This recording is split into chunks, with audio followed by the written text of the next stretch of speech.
રાજકોટના જંગલેશ્વર ડિમોલેશન મુદ્દે હાઈકોર્ટે સ્થાનિકોને રાહત આપતા 2 ફેબ્રુઆરી સુધી સ્થિતિ યથાવત રાખવા આદેશ કર્યો છે.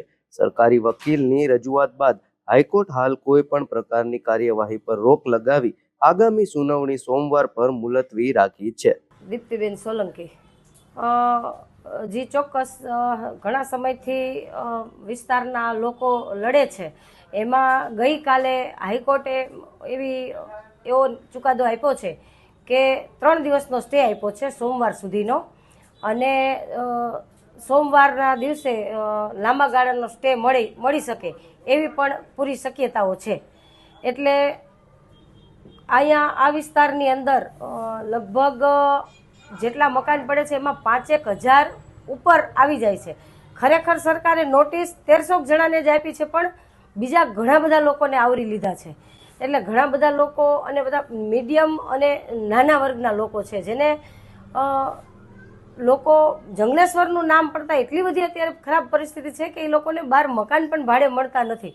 અને ક્યાંક સારા વિસ્તારમાં કોઈક અમુક લોકો જાય તો ભાડા 10,000થી ઉપરના તો ભાડા હોય છે, જ્યારે આ મોંઘવારીની અંદર આ નાના માણસોને રોજીરોટીનું જ સાધન માંડ 15-20 હજાર રૂપિયા કમાતા હોય, એમાં છોકરાઓને ભણાવવા, ભાડા ભરવા કે રહેવું. એટલે આ સરકારે થોડી નરમાઈ રાખી, રહેમ રાખી અને આ લોકોને જેમ સૂચિત સોસાયટીઓ ઘણી બધી સરકારે રેગ્યુલાઇઝ કરી છે, તો આ વિસ્તારના લોકોને પણ અમારી એવી માંગણી છે કે આ લોકોને રેગ્યુલાઇઝ કરી દે.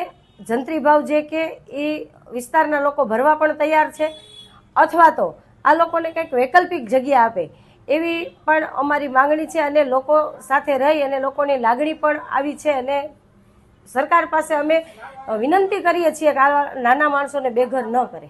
મારું નામ ઇબ્રાહીમભાઈ સોરા. હાઈકોર્ટે નાયબ મામલતદારશ્રીને ફોન દ્વારા અને ઓર્ડર હોત કરી આપ્યો કે એને ફોનમાં એને એટલે વિડીયો કોલિંગ કરીને એને સખ્ત શબ્દોમાં એમ કીધું તમારે 3 દિવસ સુધી એટલે કે સોમવાર સુધી ત્યાં વિસ્તારમાં જવાનું નથી, કે કોઈ એવી નોટિસ કે કોઈ વસ્તુ કોઈ આપવાની નથી, અને સોમવારે તમારા વકીલને અહીંયા એટલે હાજર રાખશો, સોમવારે એની સુનાવણી થશે. એ અરજીકર્તાઓએ એમ જ માંગ કરી છે કે અમને અહીંયા ઓછામાં ઓછા 50 વર્ષથી અમે અહીં રહીએ છીએ, તો અમને તમામને અને આ મકાનની અવેજીમાં મકાન આપો, અથવા મકાન અહીંયા અમને બનાવી આપો, અને જો બનાવી ન આપો તો અમને અહીંયા રેગ્યુલાઇઝ કરી દો. આવી સખ્ત તમામ લોકોની માગણી છે. અને આ નોટિસ 1358 નોટિસ આપેલી છે, પણ હકીકતમાં અહીંયા 50,000ની પબ્લિક ઓછામાં ઓછી થાય છે, કેમ કે 19 બૂથ આવે છે. 19 બૂથ એટલે અહીંયા આવડા આ વોર્ડ નંબર 16માં 1,25,000ની વસ્તી છે, તો એમાં જંગલેશ્વર વિસ્તાર છે બાપુનગરથી લઈને રિંગ રોડ સુધીમાં નોટિસ 3500થી 4,000 મકાન આવે છે. ના, નોટિસ તો 1358 જણાને જ આપેલી છે. અને પાડવાનું જે આ ડિમોલેશન કરવાનું જે આવડે સરકાર તરફથી જે કલેક્ટર સાહેબથી તમામને મકાન પાડવાની વિચારી રહ્યા છે.